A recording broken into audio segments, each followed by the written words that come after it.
Bonjour à toutes et à tous. Eh bien, écoutez, j'espère que vous allez bien depuis tout ce temps. Donc, ça faisait un petit moment que je n'avais pas fait de vidéo. Donc là, aujourd'hui, je vais vous présenter un livre que je suis en train de lire actuellement. Ce livre s'appelle Le Code Sophia, que j'ai trouvé par hasard, entre guillemets, si on peut dire.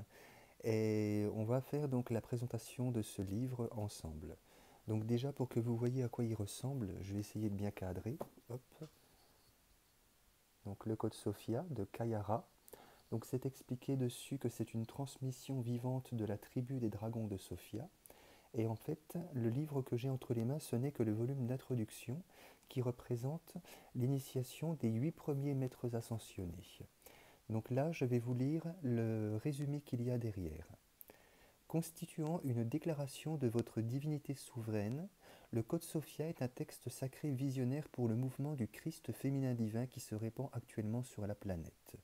Ce livre est une transmission vivante dans laquelle sont encodées des révélations directes destinées à activer votre rôle important d'éclaireur révolutionnaire pour l'éveil de l'humanité.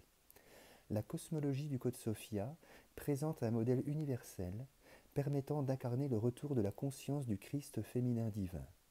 Révèle et active les chromosomes cristallins de votre génome divin grâce auxquels vous pouvez incarner la souveraineté de votre soi supérieur.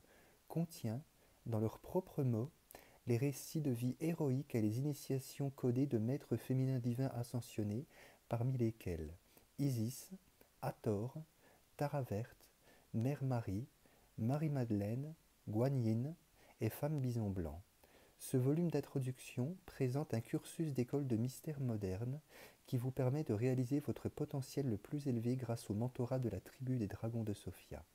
Recevez, téléchargez directement depuis les maîtres ascensionnés, les ordres angéliques et les nations stellaires, des révélations au sujet du féminin divin qui vous aideront à incarner votre soi supérieur. Rencontrez les plus hauts séraphins de Sophia, les dragons de Sophia, des mères créatrices et guides angéliques qui vous initieront à votre souveraineté afin que vous puissiez l'actualiser. Grâce à ces initiations, vous rejoindrez une communauté planétaire de travailleurs de lumière agissant à l'unisson, tel un seul dragon d'or de Sophia, non pardon, tel un seul dragon d'or de la conscience de Christ Sophia, dans le but de co-créer le paradis sur terre. Alors, il est dit aussi concernant l'auteur, Kayara, voici ce qui est dit sur elle. Auteur du best-seller international Le Code Sophia, Kayara est une enseignante célébrée du féminin divin et l'oracle de la tribu des dragons de Sophia. Ayant survécu à de multiples expériences de mort imminente, elle a été directement initiée par les maîtres ascensionnés et les archanges, depuis son enfance, au téléchargement de plans directeurs d'ascension. Ses conférences, ses cours en ligne et sa sensibilité artistique annoncent la nouvelle génération de leadership spirituel révolutionnaire.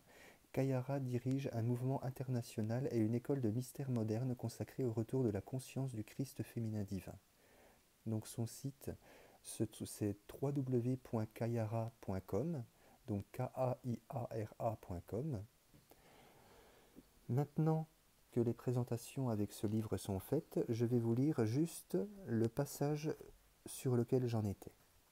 Donc là, moi, où j'en suis dans le livre, j'en étais justement à l'initiation des dragons de Sophia, justement, le dernier chapitre, le chapitre 13. Code clé 777, celle qui donne naissance au Créateur souverain. Nous appelons cela une révolution, parce qu'elle vous demandera d'incarner un amour divin sage, courroucé, fervent et résolu, pour dissoudre complètement la dépendance de l'humanité à la dualité.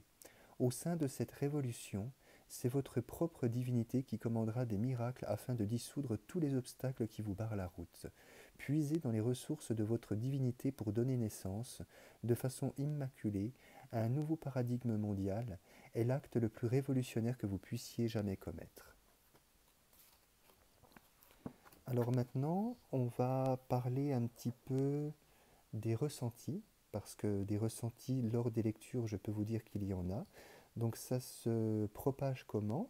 Donc lors de la lecture, enfin comment ça se passe? En fait, donc déjà, chaque chapitre, au départ, en fait, ils expliquent un petit peu la cosmologie du mode Sophia. Et après, en fait, il y a des initiations et notamment des explications sur la vie de chacun des mentors. Donc, ce qui est important de savoir, c'est que lors des initiations, il faut lire à haute voix ce qui est écrit. Tout est mis à la première personne pour mieux s'imprégner justement de cela. C'est fait en sorte que ce soit au féminin, soit au masculin, selon si vous êtes un homme et une femme. Donc c'est extrêmement intéressant. C'est très bien guidé et c'est surtout très bien fait. Moi, ce que j'ai ressenti à la lecture de ces livres, écoutez, il y a eu de la joie, beaucoup de joie. J'ai surpris mon corps à rire tout seul, à sourire tout seul, à s'ouvrir. J'ai vu mon corps pleurer aussi également, pleurer de joie, comme si j'étais doucement mise à nu, comme si j'étais doucement reconnu, comme si j'étais doucement accueilli en fait dans les bras de ces mères, de ces femmes très intéressantes, très importantes, très bienveillantes, très amoureuses, parce qu'il s'agit de ça en fait. Ce livre est rempli d'amour, du début jusqu'à la fin, afin de nous transporter vers notre royaume initial, c'est-à-dire le fait que nous soyons Dieu incarné, tout simplement. Je n'ai plus peur maintenant d'annoncer fièrement qui nous sommes, parce que je ne suis pas seul. Je peux paraître pour un illuminé, justement, mais comme je le disais jusqu'à très récemment, est Bouddha qui le souhaite, en fait. Parce que l'illumination consiste à savoir simplement que nous sommes déjà illuminés, en fait, tout simplement. La plupart des gens me considèrent comme un fou, c'est parfait comme cela, ce n'est pas grave. De toute façon, les plus grands esprits, si on peut dire, ont toujours été taxés de folie, hein, un petit peu. De toute façon, entre la folie et la sagesse, il n'y a qu'un seul pas. Et la folie est une certaine forme de sagesse, mais il faut faire très attention. Il faut être serein, il faut être posé, il faut être centré, il faut retourner en son centre pour faire très attention. Il faut être... oui, il y a un mot qui me vient en tête, il faut être scientifique dans son approche. Même si c'est de la spiritualité, il faut rester aussi avec une part de scepticisme, avec une part de détermination, avec une part de discernement. C'est très important.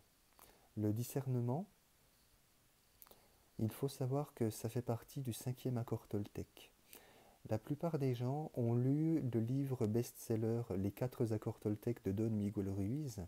Il faut savoir que son fils a enfoncé le clou en fournissant également à l'humanité le 5e accord toltèque, qui est justement le discernement. C'est très important de faire actuellement, en tout cas dans ce monde, avec les circonstances que nous vivons actuellement, de faire le point entre ce qui est juste de ce qui ne l'est pas. On nous dit très souvent que tout est juste. C'est ce qui est repris en général partout. Je suis partagé. Je suis partagé parce que si on part sur cette optique, tout est juste voudrait dire que tout ce qui se trouve par exemple dans la Bible est juste. Alors que ça pour moi, dans ma conception des choses, c'est faux. Je ne vais pas taper sur les religions parce que ça nous a permis au fur et à mesure des siècles de nous élever, ça nous a permis au fur et à mesure des siècles de comprendre certaines choses sur notre nature divine et spirituelle, ça nous a surtout permis de nous cadrer, mais je pense que l'ère des nouvelles religions est arrivée, l'ère d'une religion totalement spirituelle. En fait, Albert Einstein appelait ça la religion cosmique, et c'est exactement ce dont il est question actuellement. En fait, nous allons passer à une autre ère, une ère de religion cosmique telle qu'il l'avait prédit, telle qu'il l'avait prévu. Nous allons nous reconnecter avec la Terre, et avec le ciel, pour que dans notre cœur humain puisse se faire la liaison du 8 de l'infini, tel un chakra émerveillant, et rayonner en fait à travers le monde entier. Je ne suis pas un être humain parfait, j'ai commis beaucoup d'erreurs. Je suis quelqu'un de lambda, si on peut dire. Je suis comme toi, je suis comme tout le monde. Je fais encore des bêtises, je suis un grand enfant qui reste innocent.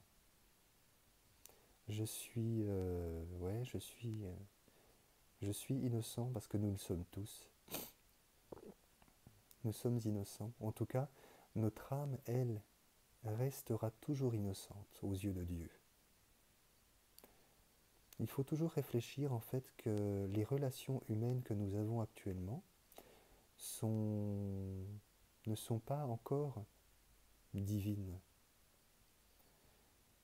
Il y a pourtant possibilité de passer à ce niveau-là de conception des choses, c'est en parlant de cœur à cœur aux gens. Et pour parler de cœur à cœur aux gens, il n'y a qu'une seule solution, c'est emprunter la voie décrite par les grands maîtres ascensionnés.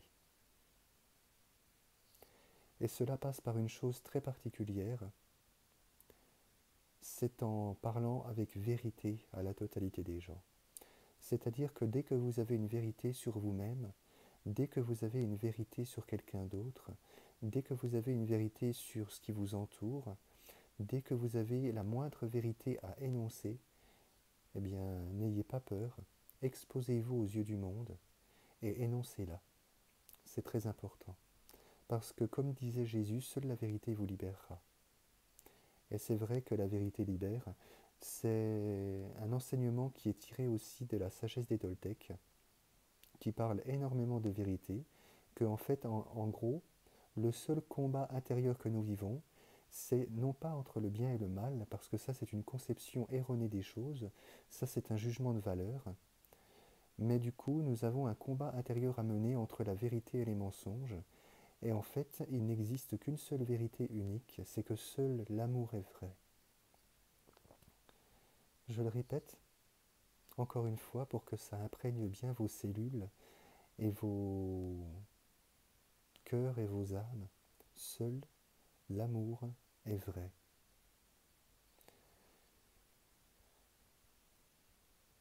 Cette phrase est très très lourde de sens parce que du coup, il faut faire un travail sur soi pour voir au-delà du voile et comprendre que tout est parfait en toutes circonstances. Il faut faire attention à ne pas blesser les autres. Il faut faire attention à les traiter avec bienveillance. Il faut faire attention à adresser de la compassion envers les autres et à s'adresser soi-même surtout de la compassion. Nous sommes des miracles ambulants, nous sommes des miraculés. Nous sommes des prières vivantes. Nous sommes des cadeaux pour les autres. Et les autres sont des cadeaux pour vous-même. Mais ça, il faut l'entendre et il faut le réceptionner comme acquis de droit. Il faut toujours regarder plus haut vers la lumière, parce que seule la lumière peut nous guider vers les étapes supérieures de notre conscience supérieure.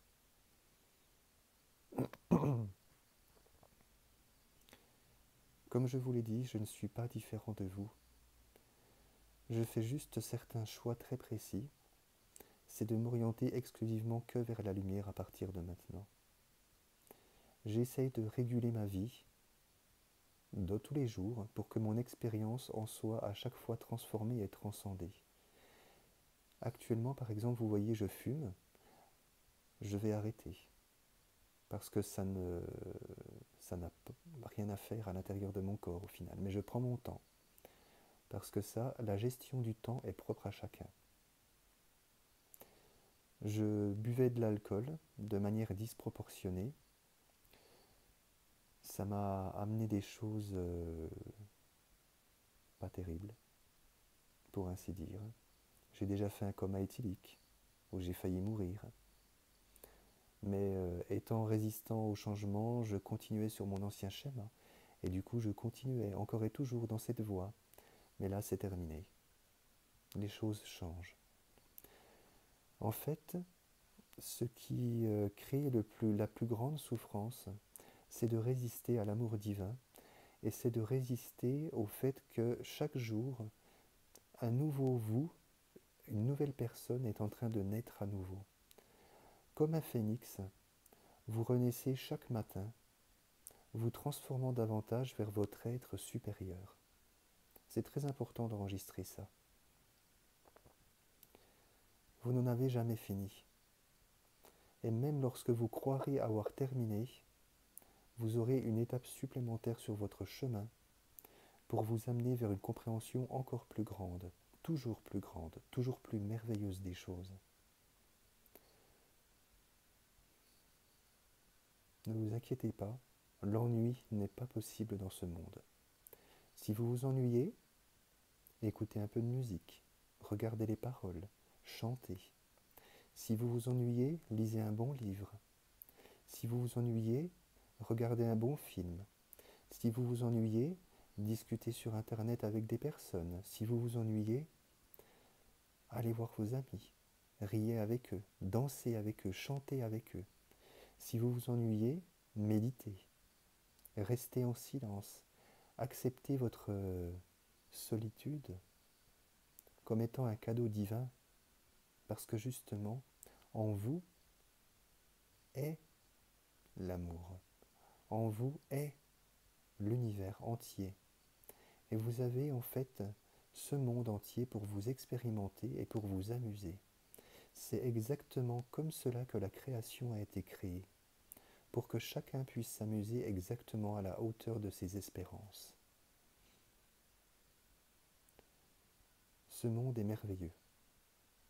Ce monde est radieux, ce monde est splendide. Nous devons, et je dis bien nous devons, le conserver.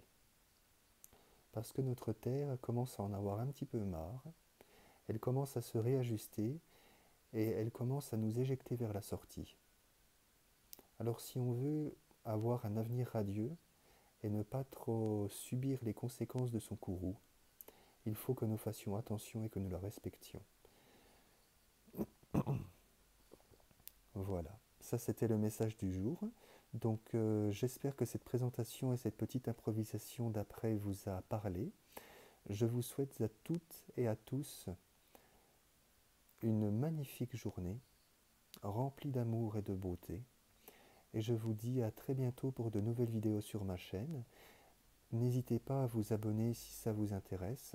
Je vais reprendre petit à petit le format comme cela, en présentant soit des livres, en présentant des points de vue, en réagissant sur des choses, mais en tout cas je n'arrêterai jamais de vous aimer. Ça c'est sûr. Je ne peux pas. C'est au-delà de mes capacités. Je ne sais rien faire d'autre qu'aimer. Et par aimer, j'entends aussi soigner. Donc, petit à petit, l'oiseau fait son nid. J'ai été couvé pendant 33 ans. Maintenant, grâce à tout ce que j'entreprends de faire, je vais doucement mais sûrement récupérer mes capacités de guérison. Je vais doucement mais sûrement récupérer mes capacités, pour ainsi dire, entre guillemets, magiques,